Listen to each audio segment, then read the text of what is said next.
अस्सलाम वालेकुम, मैं एडवोकेट मोहम्मद दाऊद। आज आपसे एक नए कानून का जिक्र करता हूँ। वो है जी special provision for builders and developers. अच्छा, सबसे पहले इस कानून का नाम बताऊँ। कानून का नाम है जी टैक्स अमेंडमेंट ऑर्डिनेंस 2020। अच्छा, अब इसमें मैं कुछ चीज़ें आपके साथ शेयर करना चाहता हूँ। इसमें सिर्फ़ और सिर्फ इनकम टैक्स के सेक्शन 100C में के साथ 100D को ऐड किया गया है, जिसमें बिल्डर्स और डेवलपर्स के लिए कुछ रियायत का अनाउंसमेंट की गई है।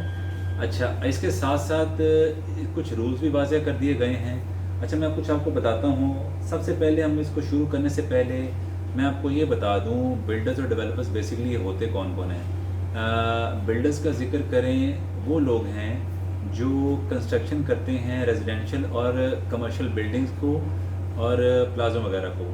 इसी तरह अगर हम लोग डेवलपर्स का जिक्र करते हैं, डेवलपर्स में वो हैं जो लैंड की डेवलपमेंट करते हैं या समटाइम प्लॉट्स वगैरह की करते हैं या हाउसिंग सोसाइटीज़ की भी करते हैं। अच्छा, अब हम चलते हैं जी। इस कानून में कुछ ख़ास और चीदा पॉइंट्स वगैरह डिस्कस कर दिए गए हैं, वो मैं आज आप लोगों के साथ वन बाय वन डिस्कस करता हूँ।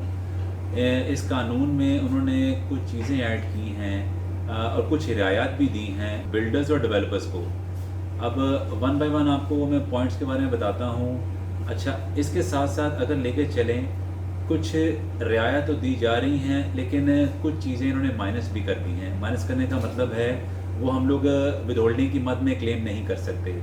जैसा कि हम लोग जब इस रियायत से फ़ायदा उठाएंगे, बिल्डर और डेवलपर्स हजरात, उसमें जो चीज़ें माइनस की गई हैं, एक तो हैं वो रिफ़ंड चार्ज नहीं कर सकते अपनी रिटर्न जब फाइल करेंगे इनकम टैक्स की। उसके अलावा ये विद होल्डिंग में जो जैसे कहते हैं मोबाइल की मद में वसूल कर लिया, बिजली के बिलों में वसूल किया जाता है।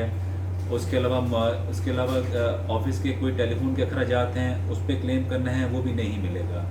अच्छा, माँ सवाए उन चीज़ों के, सबसे पहले जो बंदा कोई घर खरीदता है या कोई प्लॉट परचेज़ करता है, आप लोगों के नॉलेज में है, इस पर सिर्फ इनकम टैक्स का सेक्शन 236K लगता है। जो परचेजिंग की मद में एडवांस टैक्स दिया जाता है, सिर्फ वो क्लेम होगा और बाकी चीज़ें उन्होंने ख़त्म कर दी हैं। किसी भी शक्ल में कोई भी विदहोल्डिंग की मद में कोई वसूल नहीं किया जाएगा। अच्छा, अब इससे अगला चलते हैं, वो है जी हमारा कैपिटल इन्वेस्टमेंट, जो ये मेजर पार्ट है। अब हम लोग इन्वेस्टमेंट किस तरीके से करें। आप लोगों के नॉलेज में है इनकम टैक्स का सेक्शन 111।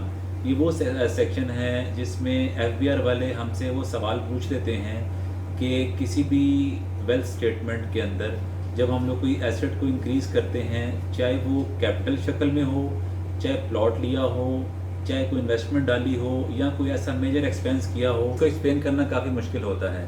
अच्छा, आज मैं अब आप लोगों से जिक्र करता हूँ अब इन्वेस्टमेंट किस तरीके से की जानी है और वो कौन कौन से ज़राए हैं जिससे 111 उन लोगों पे एप्लीकेबल नहीं होगा, उनको टैक्स वगैरह चार्ज नहीं किया जाएगा उस कैपिटल इन्वेस्टमेंट पे।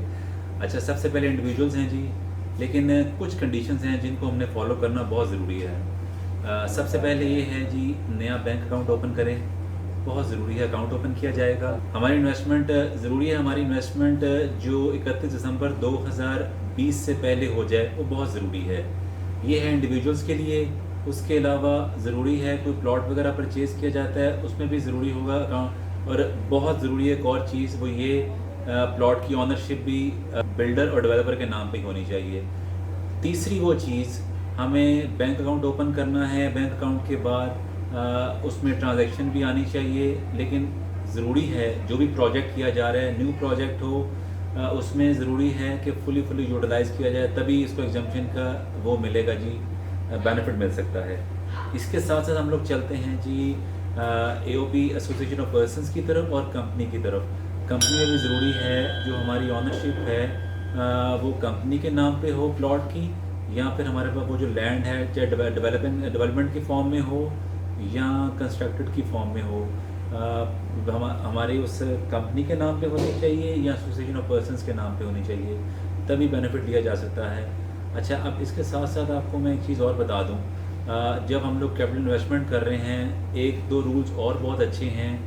हमें डेफिनेटली क्रॉस चेक करनी चाहिए पेमेंट।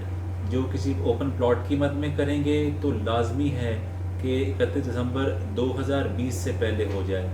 और इसको 101% हम लोगों ने, चूँकि हमारा कानून बना ही 2.5-3 साल के लिए है, इसको 30 सितंबर 2022 से पहले कंप्लीट करना है, तभी वो टैक्स के बेनिफिट अवेल किए जा सकते हैं, अदरवाइज़ अवेल नहीं आप कर पाएंगे।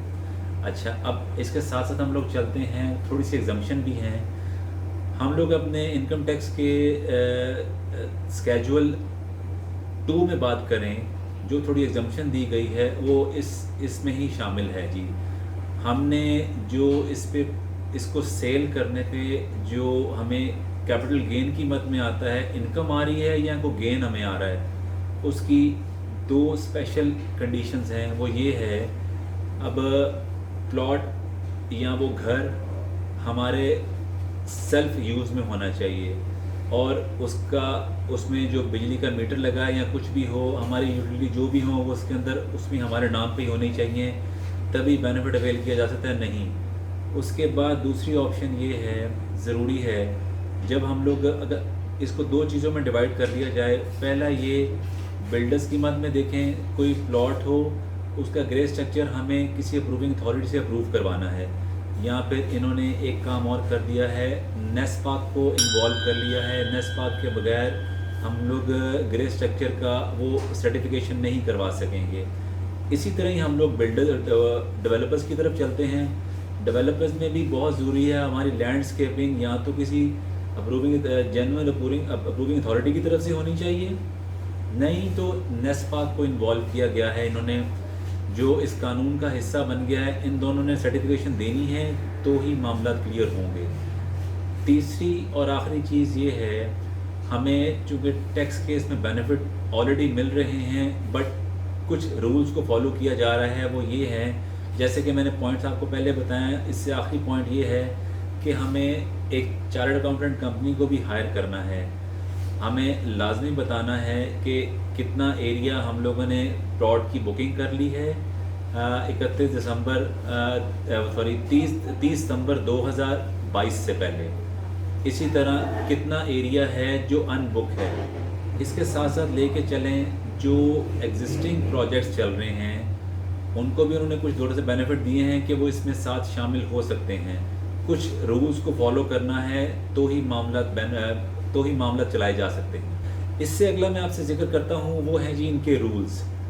जो इन्होंने नया स्केड्यूल अनाउंस किया है वो है जी स्केड्यूल 11 में उन्होंने प्रॉपर एक फार्मूला भी अनाउंस कर दिया है कि किस तरीके से हमारा अनकंस्ट्रक्टेड एरिया, कितना लैंड एरिया, उसके अलावा कंस्ट्रक्टेड एरिया, सेलेबल एरिया और ओपन एरिया है, इसको प्रॉपर्ली एक्सप्लेन किया है। अच्छा, अब 2-3 चीज़ें और हैं, वो ये है, बिल्डर्स को और डेवलपर्स को अपनी प्रॉपर्ली रजिस्ट्रेशन करानी है एफबीआर में।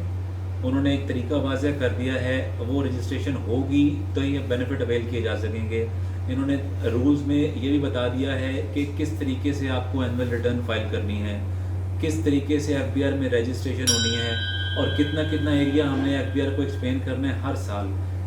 मैं आपको फिर बताता हूँ, ये टैक्स बेसिकली स्पीयर फुल एंड फाइनल टैक्स है। इसकी एडजस्टेबल किसी फॉर्म में नहीं होगी, माँ सवाए इसके जो 236K का टैक्स लगाया है।